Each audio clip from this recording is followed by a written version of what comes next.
오늘 저녁에 우리에게 주시는 하나님의 은혜의 말씀은 창세기 3장 9절에서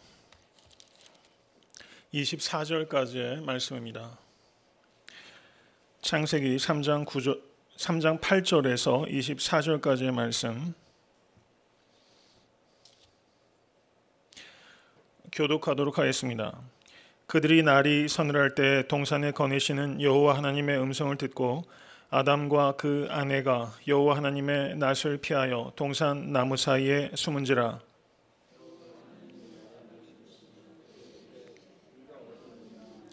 가로되 내가 동산에서 하나님의 소리를 듣고 내가 벗었으므로 두려워하여 숨었나이다.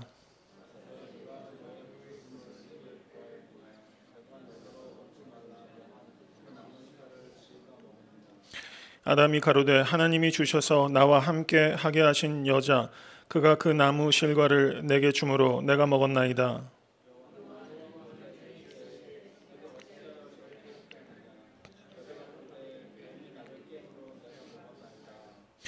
여호와 하나님이 뱀에게 이르시되 내가 이렇게 하였으니 내가 모든 육축과 들의 모든 짐승보다 더욱 저주를 받아 배로 다니고 종신토록 흙을 먹을지니라.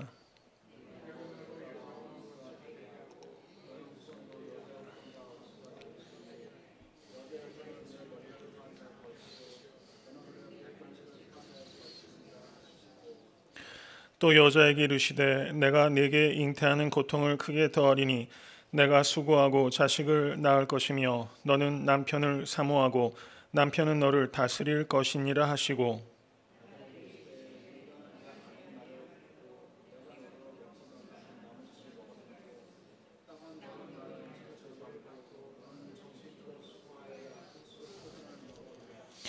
땅이 네게 가시덤불과 엉겅퀴를 낼 것이라. 너의 먹을 것이 밭의 채소인즉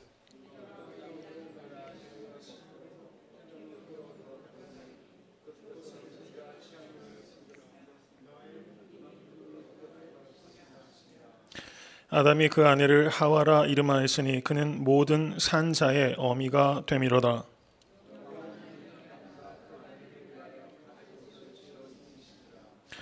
여호와 하나님이 가라사대 보라 이 사람이 선악을 아는 일에 우리 중 하나같이 되었으니 그가 그 손을 들어 생명나무 실과도 따먹고 영생할까 하노라 하시고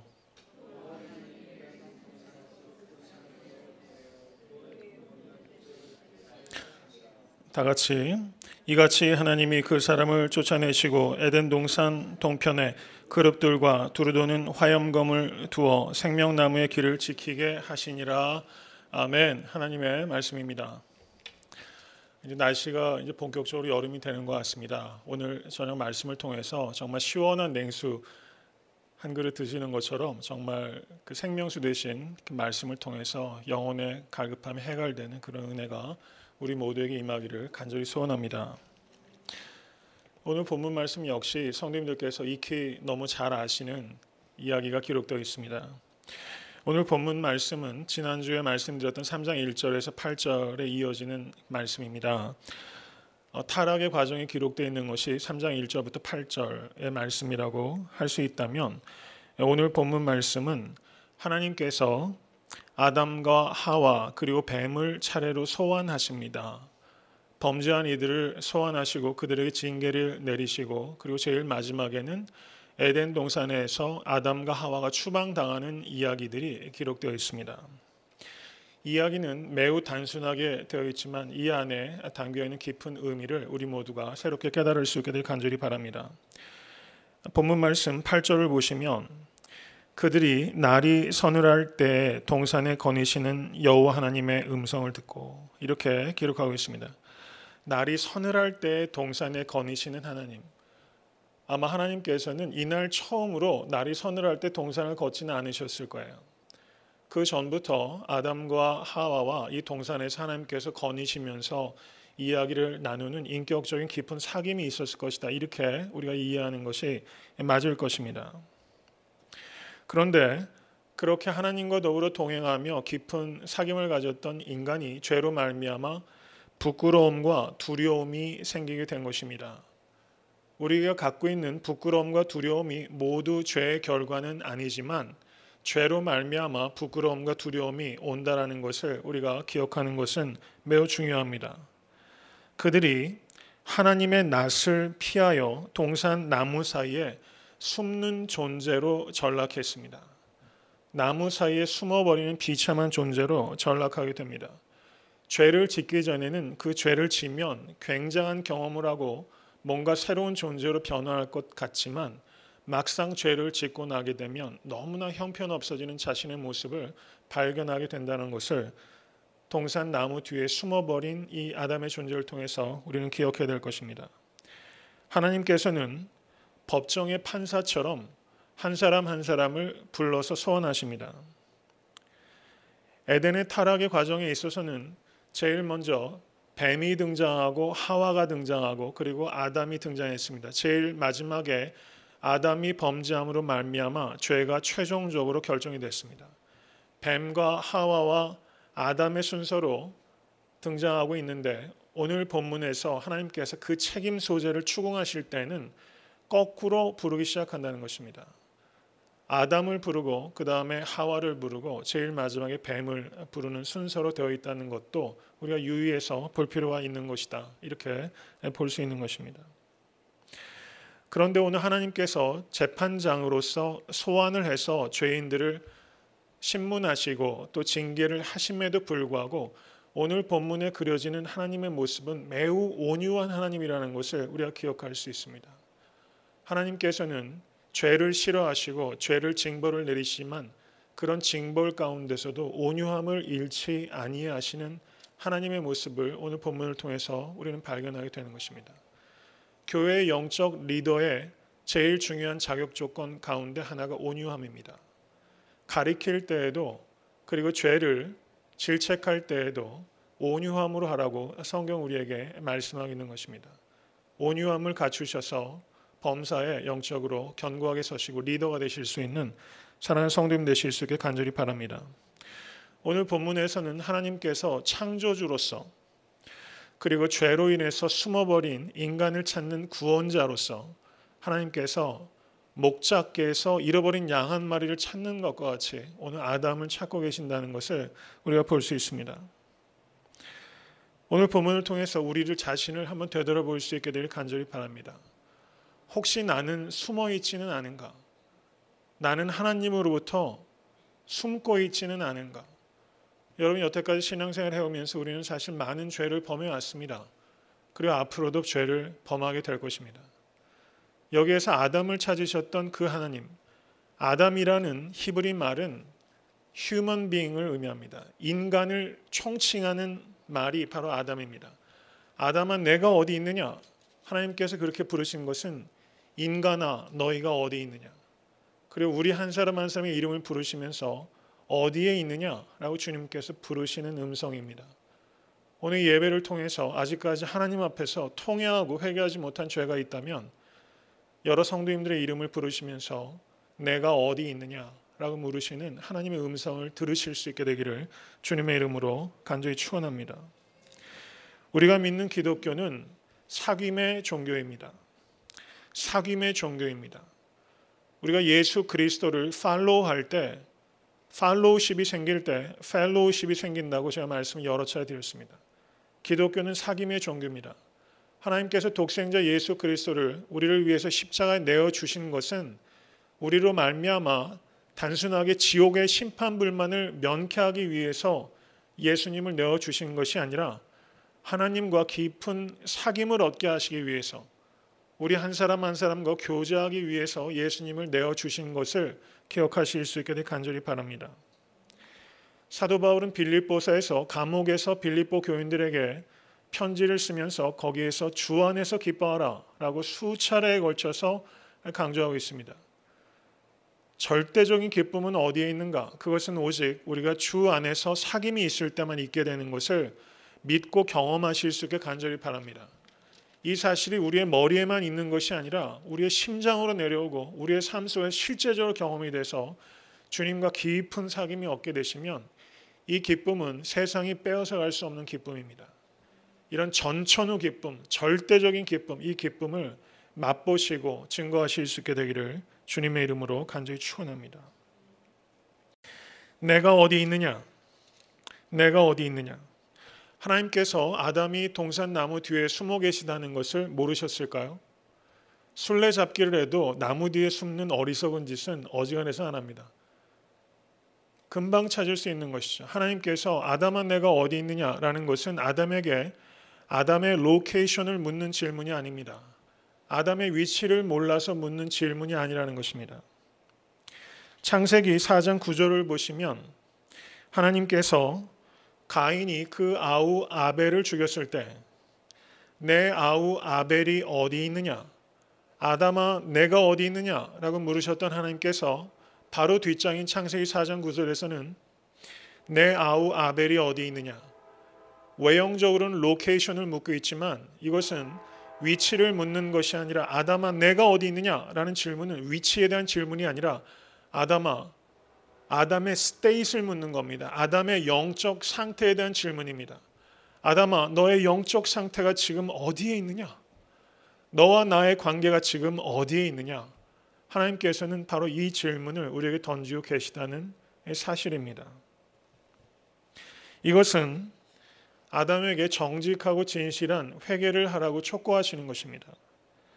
하나님께서는 선악과를 먹음으로 말미암아 범죄한 아담에게 세컨드 찬스를 주고 계신 거예요. 하나님은 죄인을 찾으시는 하나님이십니다. 세상 종교는 인간이 신을 찾아갑니다. 그렇지만 우리가 믿는 오직 한 분 참 하나님은 우리를 찾아오시는 하나님이십니다.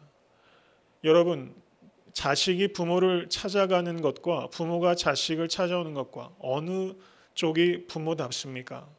어느 쪽이 믿어온 부모입니까? 우리가 믿는 하나님은 seeking God, 우리를 찾으시는 하나님. 잃어버린 아들을 찾으시고 잃어버린 동전을 찾으시는 하나님.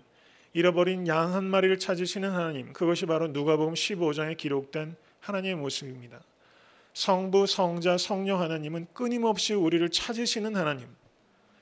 여러분과 제가 이 자리에 있는 것은 우연이 아닙니다. 우리의 삶 속에서 우리는 무수하게 하나님을 비껴서 도망다녔던 사람들입니다. 그런데 우리의 이름을 부르시고 내가 어디에 있느냐? 하나님께서 우리를 찾으셔서 이 자리에 우리를 있게 하신 것을 감사하실 수 있게 되기를 간절히 바랍니다. 여러분 잘 아시는 뇌성마비 시인 송명희 시인 다들 아시죠? 그분의 시를 좋아하시는 분들이 많이 있으실 것 같아요. 세상에 그냥 시인과는 그렇게 세련된 시를 쓰시는 분은 아니에요. 그런데 그 언어가 정말 절실합니다. 정말 그 하나하나 시를 보면 마음에 큰 감동이 있습니다. 내 송명희 시인이 이런 말을 했어요.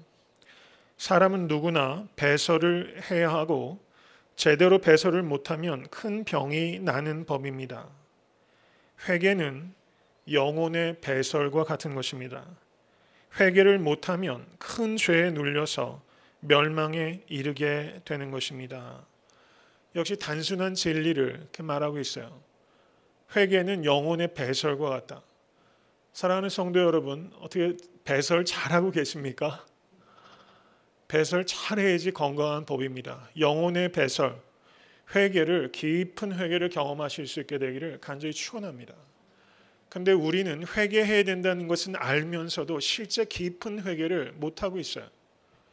회개조차 어쩌면 내 의지대로 안 되는 것입니다. 성령님을 간절히 간구하실 수 있게 되길 바라고 내가 알고 있던 죄를 통회하시고 또 성령님께서 내가 알지 못했던 죄도 깨닫게 하셔서 죄를 찾는 기쁨을 누리실 수 있게 간절히 바랍니다. 죄를 통회할 때 하나님의 은혜를 맛보게 되고 하나님의 은혜를 새롭게 경험할 때 우리의 심령 가운데 기쁨이 회복되는 것입니다. 아담은 하나님께서 내가 어디 있느냐라고 물으셨을 때 이렇게 대답합니다. 내가 벗었으므로 두려워하여 숨었나이다.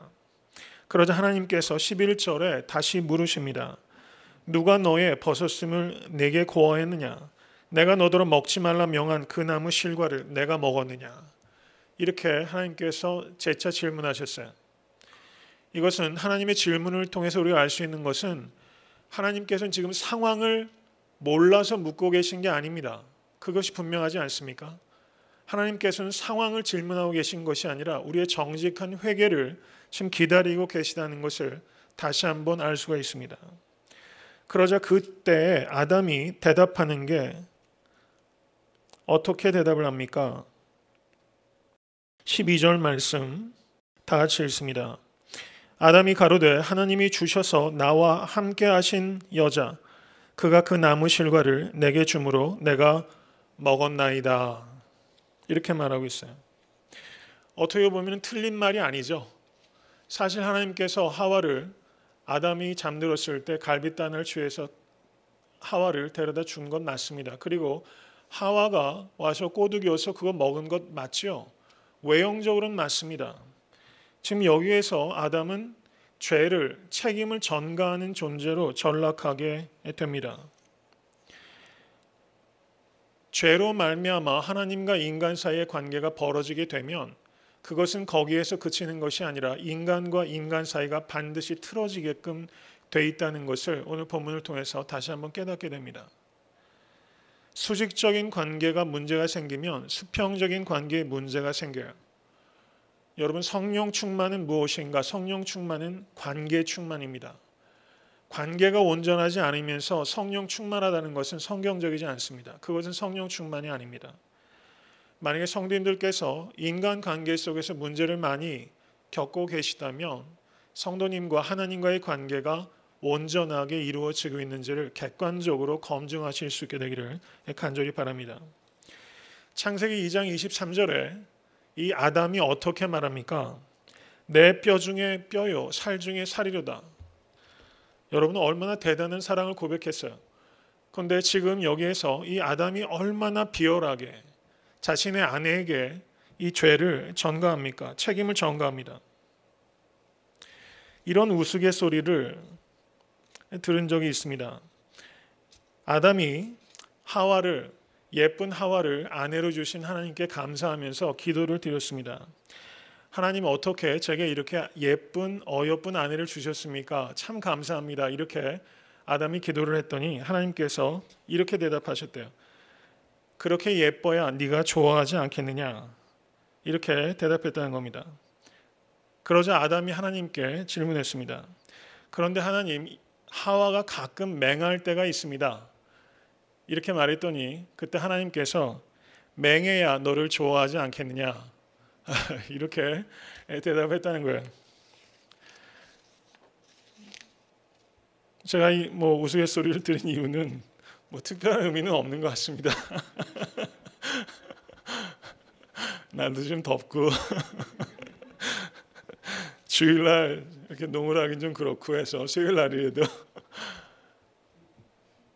그 정도 의미는 있을 수 있을 것 같아요. 아담이 되게 감사하는 마음이 있었죠. 예쁜 어여쁜 아내를 얻은, 남편한테 어여쁘고 현숙한 아내를 얻는다는 거 참 기쁜 일이죠. 감사했을 겁니다. 이 말은 진심이에요. 뼈 중에 뼈요 살 중에 살이다.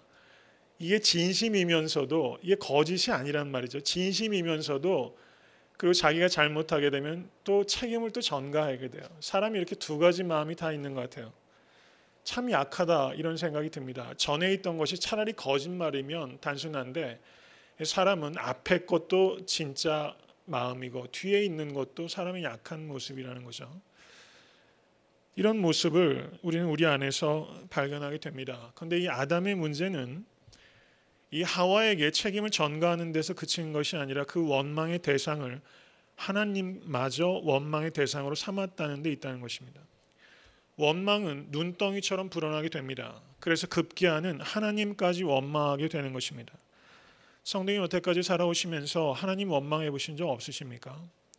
부모 탓 많이 합니다. 자식 중에서 부모 탓 안 해본 사람 별로 없을 거예요. 남편 탓 많이 합니다. 아내 탓 많이 합니다. 남 탓하고 여러 가지 탓을 합니다. 나라 탓, 민족 탓, 세상 탓 많이 합니다. 세상이 바뀌려면 적어도 내 탓이다 하는 사람들이 많이 나와야 될 걸로 믿습니다.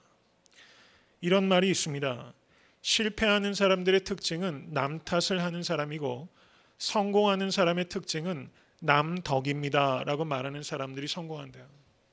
그럴 확률이 훨씬 높다라는 것 공감되지 않습니까? 남 탓을 많이 하는 사람이 실패할 확률이 높고 남 덕입니다 라고 말하는 사람이 성공할 확률이 훨씬 높다는 것입니다. 남 덕입니다 하는 마음을 억지로라도 좀 가지실 수 있게 간절히 바랍니다. 다 덕입니다 하는 생각을 가지고 있는 사람이면 조금이라도 더 도와주고 싶고 함께하고 싶은 사람이 아니겠습니까? 혹시 지금 남 탓하는 것이 계시다면 책임 전가하지 마시고 내 탓입니다. 내가 잘된 것은 다 남 덕입니다. 다 하나님 은혜입니다. 이런 마음을 가지실 수 있게 되기를 주님의 이름으로 간절히 축원합니다. 여기에서 아담이 하와 탓, 하나님 탓을 한 것은 매우 심각한 문제가 있는 것입니다.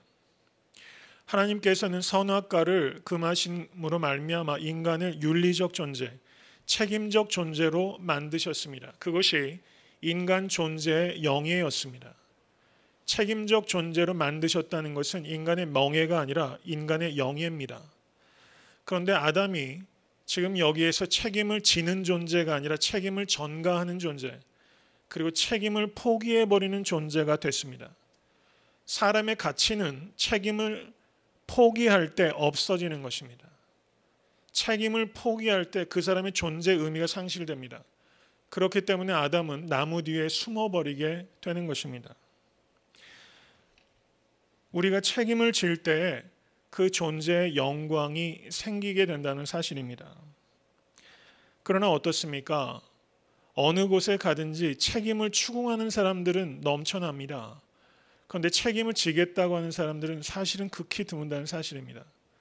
우리는 여태까지 책임을 추궁하는 사람으로 살아왔는가, 아니면 내가 책임을 지는 사람으로 살아왔는가, 이것을 깊이 생각해 볼 수 있게 되기를 간절히 바랍니다. 서부 영화를 혹시 좋아하십니까?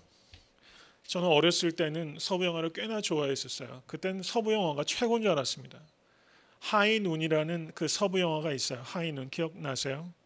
그 영화의 그 주인공이, 남자 주인공이 게리 쿠퍼고 여자 주인공이 그레이스 켈리로 기억합니다. 아마 기억나신 분들 많이 계실 거예요. 1952년도에 제작된 그 영화고 나무주연상을 탔고 오스카에서요, 그리고 편집상을 탄 매우 걸작 영화입니다. 1952년도에 제작됐지만 미국 역대 대통령이 가장 많이 즐겨본 영화가 이 하이눈이래요. 지미 카터가 이 영화를 몇 번 봤냐면 58번 봤답니다. 클린턴이 20번 봤대요. 혹시 자녀를 대통령으로 키우고 싶은 분이 계시면 하이눈을 많이 일단 보게 하시면 유익함이 있을 것 같습니다. 58번을 보고 클린턴도 20번을 봤다. 그 외에 대통령도 이 하이눈이라는 것을 굉장히 많이 봤대요. 저도 이 영화를 본 것 같은데 스토리가 기억이 안 나서 오늘 설교 말씀을 준비하면서 왜 미국 대통령이 이 영화를 그렇게 즐겨 보았는가 궁금해서 스토리를 좀 찾아봤어요. 그랬더니 이 스토리가 정말 마음에 크게 감동이 됐었습니다. 그 이야기는 이런 겁니다. 미국 대통령이 시간이 남아 돌아서 이 영화를 보는 게 아니죠. 이 영화를 그렇게 많이 사랑하는 것은 이 영화에 나오는 그 보안관, 윌 케인이라는 이름을 가진 보안관의 캐릭터 때문입니다. 이 사람은 은퇴한 보안관입니다. 그런데 마을에 위기가 닥쳤습니다.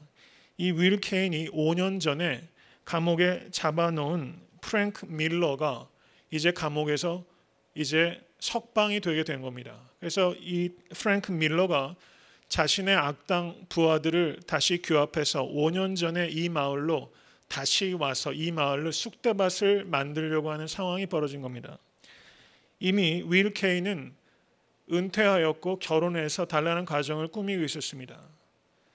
그래서 이 윌 케인이 다시 이전에 마을이 혼탁해지는 것을 그대로 묵과할 수가 없어서 마을 사람들을 이제 규합하고자 나섰습니다. 다시 한번 5년 전처럼 우리가 힘을 모아서 프랭크 밀러 악당들을 대적해서 싸웁시다. 이렇게 말했습니다. 그때 영화 대사 중에 이런 대사가 있습니다. 총 잘 쏘는 사람을 구하지 않습니다. 내가 필요한 사람은 이 일이 나의 일이다 라고 생각하는 사람입니다. 이렇게 말했어요. 악당을 대적하기 위해서 필요한 사람은 총 잘 쏘는 사람이 아니라 이 일이 나의 일이라고 생각하는 사람입니다. 그런데 한 사람도 윌 케인의 가담해서 악당과 대적하겠다고 나선 사람이 없었습니다. 윌 케인은 마을 사람들이 모두 책임을 회피하는 모습을 보면서 절망했습니다. 그리고 자기 자신도 죽을 수밖에 없는 인간이라는 것을 알기 때문에 두려움에 떨었습니다. 심지어 자기 아내도 이제 다 늙어서 은퇴한 보안관이 무슨 일이냐라고 말하면서 만류하다가 남편이 듣지 않자 역으로 가서 기차를 타고 남편을 버리고 도망가려고 하는 상황이 벌어지게 됩니다. 이제 아내가 떠나는 역에 갔을 때 그때 그 악당이 그 마을에 도착하게 됩니다. 그래서 이 아내를 인질로 잡았다가 이 아내가 도망가는 그 순간에 이 윌 케인의 권총이 불을 뿜더니 악당들이 모두 그 자리에서 쓰러지고 마는 이야기가 이 영화의 이제 줄거리예요. 그래서 미국 대통령들이 좋아하는 이유는 이제 충분히 이해가 되실 거예요. 윌 케인, 보안관, 은퇴한 보안관이지만 자신의 목숨이 위태로운 위기를 무릅쓰고 마을을 지키기 위해서 책임을 다하는 그런 모습, 고뇌하는 모습, 그렇지만 끝까지 희생적으로 이 책임을 다하는 이 윌 케인의 모습을 통해서 어떤 리더십을 발견했기 때문에 이 영화를 이렇게 사랑하는 것이다. 이렇게 충분히 이해가 될 것입니다. 저는 이 영화의 대사, 이 대사가 마음에 너무 듭니다. 잘 쏘는 사람을 구하지 않습니다. 내가 필요한 사람은 이 일이 나의 일이다 라고 생각하는 사람입니다. 이것이 우리 모두에게 주는 말씀이라고 생각합니다. 정말 우리에게 필요한 사람은 기능적인 사람이 아닙니다. 기능적으로 뛰어나고 역량이 뛰어나고 그런 사람이 아니라 이 일이 나의 일이다 라고 생각하는 사람, 책임을 전가하고 포기해버리는 사람이 아니라 어떠한 위험이 닥쳐도 은퇴한 보안관이 마지막까지 대적과 맞섰던 것처럼 이 일이 나의 일이다 라고 생각하고 책임을 지는 사람, 바로 그런 존재, 그런 존재가 될 때 교회도 그리고 가정도 세상도 밝아지게 될 것입니다. 윌 케인과 같은 보안관이 되실 수 있게 되기를 바랍니다. 자신이 내 책임을 내가 지는 것을 회개라고 한다면 다른 사람의 책임을 내가 지는 것을 사랑이라고 말할 수 있을 것입니다. 저는 여기에서 만약에 하나님께서 아담에게 물으셨을 때 아담이 이렇게 말했다면 어땠을까라고 상상을 해보게 됩니다. 모두 제 탓입니다. 하와가 잘못한 것도 사실상은 모두 저의 잘못입니다. 하나님 저를 벌하여 주시옵소서. 이렇게 만약에 아담이 자기가 잘못한 것에 대한 회개뿐만 아니라 하와가 잘못한 것조차 자기가 책임지겠다는 사랑의 자세를 보였다면 하나님께서는 이 아담과 하와를 낙원에서 쫓아내셨을까? 한번 그런 생각을 해보게 돼요. 이건 정말 가정이죠. 그럼 하나님께서 최소한 굉장히 심각하게 갈등하셨을 것 같아요. 정말 이 낙원이 신락원이 되는 이유는 무엇인가? 사람이 교만하고 책임을 전가하고 하는 곳은 신락원이 되는 것입니다. 이미 아담과 하와는 낙원에서 살 수 없는 존재로 전락해 버리게 된 것이라는 것입니다. 남탓만 하는 사람들이 있는데 그곳이 낙원이 될 수가 없는 것입니다. 성도님들의 가정이 남탓만 하는 가정이 되지 않게 되기를 바랍니다.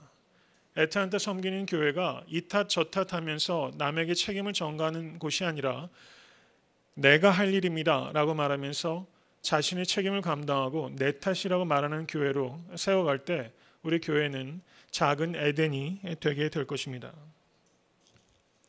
하나님께서는 선악과를 따먹으면 정령이 죽으리라 라고 말씀하셨습니다. 그렇지만 아담과 하와는 즉시 죽지 않았습니다. 아담은 930살에까지 향수하다가 그때 죽게 됩니다. 사람들은 자연적인 죽음을 두려워합니다. 그렇지만 죽음은 자연적인 죽음만 있는 것이 아니라는 것을 기억하실 수 있기를 바랍니다. 자연적인 죽음이 있고 그 다음에 영적인 죽음이 있고 영원한 죽음이 있습니다. 죽음은 이 세 가지가 있는 것입니다. 영적인 죽음은 하나님과의 단절입니다. 그리고 영적인 죽음의 결과가 둘째 사망으로 영원한 죽음입니다. 영원한 죽음은 하나님으로부터 영원히 추방돼서 영원한 심판 가운데 놓이게 되는 것을 영원한 죽음이라고 합니다. 예수님을 주와 그리스도로 참으로 믿는 성도는 자연적인 죽음을 두려워할 이유가 없습니다. 우리가 두려워해야 되는 것은 영적인 죽음입니다. 인생 수업이라는 책을 읽으신 성도님들도 많이 계실 거라고 생각합니다. 인생 수업이라는 책을 보시면 이런 이야기가 있습니다. 가장 큰 상실은 우리가 살아있는 동안 우리 안에서 무엇이 죽어버리는 것입니다. 이렇게 말하고 있어요.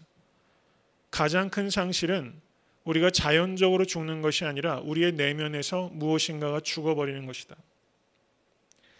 양심이 죽어버리고 비전이 죽어버리고 순결이 죽어버리고 순수가 죽어버리고 사랑이 죽어버리고 열정이 죽어버리고 그런 것들을 더 두려워하실 수 있게 간절히 바랍니다.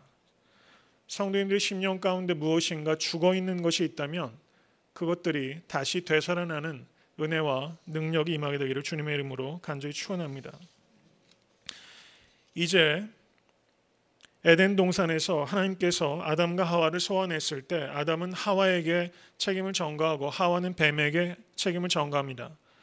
에덴 동산에서 오직 책임지시는 분은 한 분이셨습니다. 그분은 하나님 자신입니다. 3장 15절을 보시면 내가 너로 여자와 원수가 되게 하고 너의 후손도 여자의 후손과 원수가 되게 하리니 여자의 후손은 내 머리를 상하게 할 것이요 너는 그의 발꿈치를 상하게 할 것이니라 하시고, 이것은 예수 그리스도의 성육신과 십자가의 사건을 이야기하는 것입니다.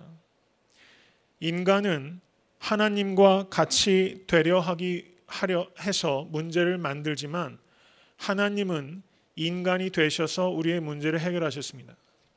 인간은 하나님과 같이 되려 하고 하나님은 인간과 같이 되려 하신 것입니다. 문제는 낮아질 때 해결이 되는 것입니다. 참된 능력은 무엇인가? 그것은 우리가 높은 사람이 되는 것이 아니라 우리가 얼마만큼 자기 자신을 낮출 수 있는 것인가? 거기에 참된 능력이 있다는 것을 믿으실 수 있게 간절히 바랍니다. 로마서 5장 14절은 아담은 오실 자의 표상이라고 말씀합니다.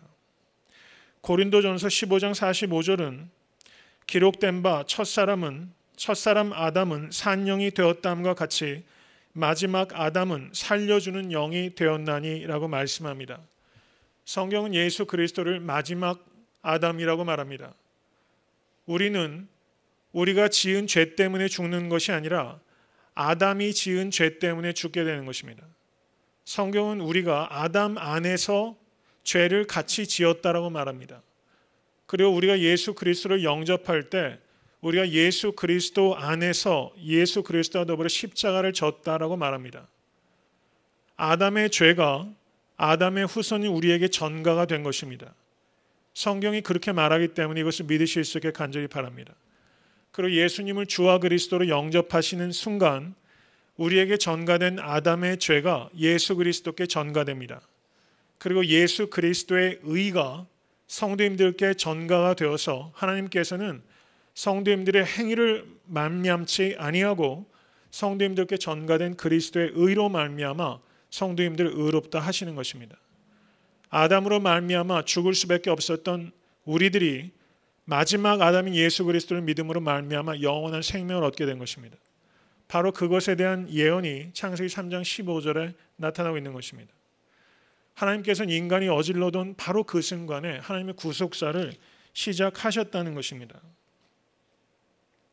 말씀을 맺습니다. 3장 21절을 보시면 여호와 하나님이 아담과 그 아내를 위하여 가죽옷을 지어 입히시니라 라고 조금 뜻밖의 기록이 지금 여기에 나타나고 있어요. 매우 심각한 이야기들이 기록되고 있는데 가죽옷을 지어 입히셨다라는 이야기가 여기에 기록되고 있습니다. 이것은 매우 중요한 의미가 있습니다. 여기에서 가죽옷이라고 번역된 히브리 말은 카트노트란 단어입니다. 카트노트. 근데 여기에서 가죽옷이라고 번역된 이 옷은 사람이 입으면 무릎 그리고 길게는 발목까지 내려오는 긴 외투와 같은 겉옷을 이야기하는 겁니다. 하나님께서는 그런 가죽옷을 아담과 하와에게 입히셨다는 것입니다. 그런데 지난주에 제가 설교 말씀 드렸을 때 3장 7절을 한번 보시기 바랍니다. 이에 그들의 눈이 밝아 자기들의 몸이 벗은 줄을 알고 무화과 나무 잎을 엮어 치마를 하였더라. 인간은 치마를 만들었어요. 여기에서 이 치마라고 번역된 단어가 하고로트란 단어입니다. 하고로트. 근데 이 단어가 다른 구약 성경 용례를 보시면 이 치마라고 번역된 단어가 다른 곳에는 허리띠라고 번역됐어요. 허리띠. 그러니까 인간은 자신의 죄로 말미암은 수치를 가릴 때 무화과 잎으로 만든 허리띠와 같이 얇고 빈약한 것으로 가렸다는 것입니다. 가려지지 않는다는 것입니다. 사람은 자신의 죄를 가릴 수 없습니다. 가죽옷을 지어 입혔다는 것은 어떤 짐승이 희생됐다는 것을 의미하는 겁니다. 누군가의 희생과 피값이 있었기 때문에 인간의 죄가 덮어진 겁니다. 사람은 허리띠와 같이 얇게 자신의 죄를 미봉책으로 잠깐 숨길 수 있지만 하나님께서는 예수 그리스도의 의의 옷으로 우리를 완벽하게 가려주시고 덮어주신다라는 복음이 여기에 숨겨져 있다는 사실입니다. 로마서 13장 14절은 오직 주 예수 그리스도로 옷 입고 정욕을 위하여 육신의 일을 도모하지 말라라고 말씀하고 있습니다. 에덴 동산에서 가죽옷으로 아담과 하와를 입히셨던 하나님께서는 골고다 언덕에 예수 그리스도의 보배로운 대속의 은혜로 말미암아 우리에게 그리스도의 의의 옷을 빛나는 옷을 입혀 주신 것입니다. 이 옷을 입음으로 말미암아 우리가 구원을 얻고 거룩한 삶을 살아가게 된 것입니다.